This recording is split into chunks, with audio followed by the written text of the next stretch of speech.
April 24, 8 a.m. Weather update. Ngayong umaga sa Davao Region, South Cotabato, Sarangani, Sultan Kudarat, Basilan, Tawi-Tawi, Sulu, Zamboanga del Sur, Zamboanga Sibugay, at silangan ng Quezon Province ay may weather condition na partly cloudy to cloudy skies with isolated rain showers and thunderstorms. Dulot po ng ITCZ, Intertropical Convergence Zone.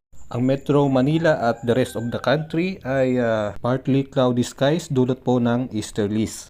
Good news uli dahil sa hapon kasama na ang buong Mindanao, Palawan, Mindoro, Bicol at buong Luzon except Caraga Region, East, Central and West Visayas na posibleng iiral hanggang alas 10 ng gabi except po ang Quezon Province dahil extended po sila na dulot po pa rin ng easterlies.